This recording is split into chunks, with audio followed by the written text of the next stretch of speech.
Wake up, all you replicants, androids, and cyberpunks. Steve here from the NVIDIA Corporation, and it's time to get cybered up, dwarfed up, and memory implanted with some spectacular dystopian futuristic design imagery. I've seen things you people wouldn't believe, said a famous Nexus 6 replicant once. And looking at these cyber city environments from cyberpunk artist DanJuice, I'd have to agree. DanJuice is all about taking wild spinner flights through sci-fi, cyberpunk, and fantasy worlds just to see where he ends up. And his visual destinations are astonishing. His huge, hulking environments are both industrial and sparsely populated, giving them a dystopian and dense feel that's only broken by the use of brilliant colors, neon highlights, and solitary human moments. DanJuice has always been obsessed by the standard blue, cyan, and pink that's typical of the cyberpunk color scheme. But more recently, he fell in love with new explorations in teal and orange. Perhaps this is a nod to the cyberwave or synthwave aesthetic. Doesn't matter. Like a legit netrunner, DanJuice has hacked the cyberspace color system to reprogram a new and fresh palette that's uniquely his own. And it brings these cityscapes to life with explosions of color and dimension that redefine and expand the boundaries of what cyberpunk visualizations can look like. Looking at them, it's like I could be watching C-beams glitter in the dark near a Tannhauser gate. Truly, they are a sight to behold.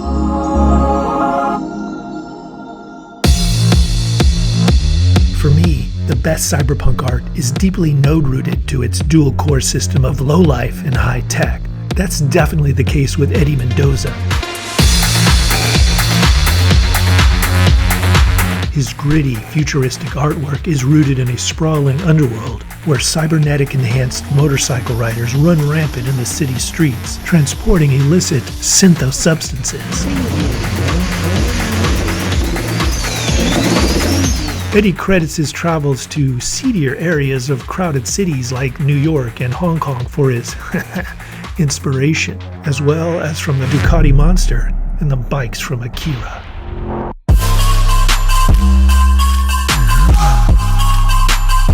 First, he sketches out interesting silhouettes or makes random shapes in 3D code. Then he builds on them with detailed mechanics, materials, and graphic patterns. I love the incredible detail and the punches of bright colors in both the bike and the courier that really make them pop from the background. The end result is a real departure from your typical spin-off of the iconic Blade Runner type vehicles. Instead, Eddie adds unexpected features like covered hubcaps and stretched body shapes that are unexpected in these very real environments. This bike looks futuristic but functional and fast, really fast. Just check out details like the spherical wheel, most likely designed for quick getaways. And it looks right at home in this seedy urban setting that tells its own story of punk pedestrians, poser gangs, and shady business deals. You get the feeling and fear that something's about to happen in a city where something nasty usually does. Quite an experience to live in fear, isn't it?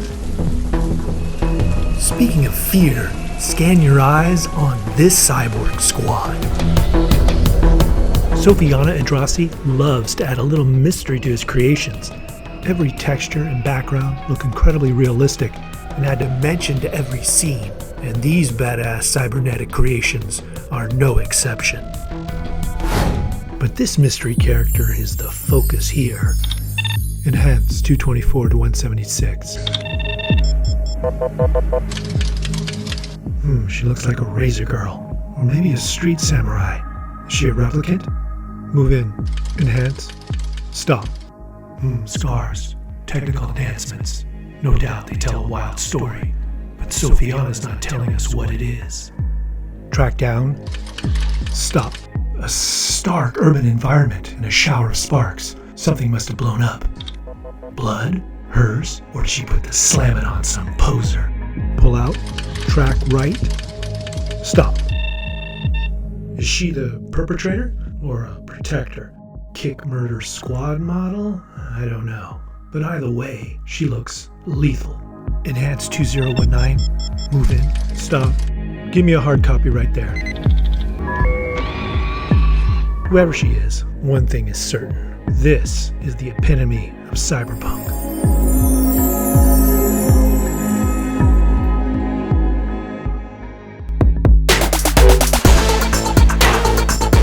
Our final cyberpunk artist, Ronald Fiore, has a whole different take on the symbiosis between biology and the cybernetics of the future.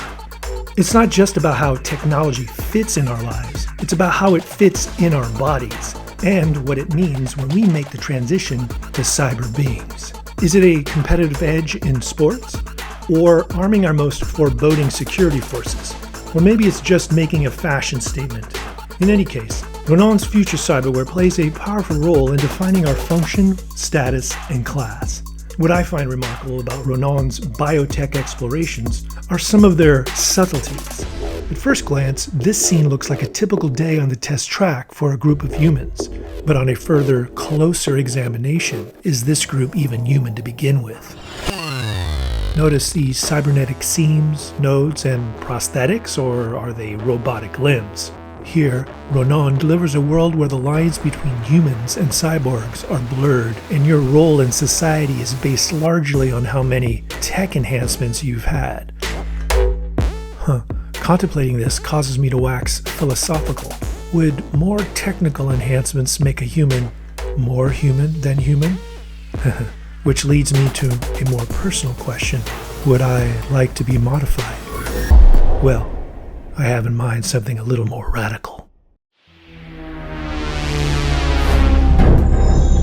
Okay, a big thanks to these 4 design engineers for their cyberpunk replications. If you want us to feature your artwork and your vision, reaction time's a factor in this, so please pay attention. Go ahead and share it at #StudioShare and follow us at NVIDIA Creators to see what else we have in store for you. Special thanks to the god of biomechanics, Dr. Eldon Tyrell, for the memories, Neander Wallace for giving us joy, the late, great Sid Mead, Rick Deckard, Rachel, Ridley, Denis, the list goes on. And now I have this strong urge to make an origami unicorn.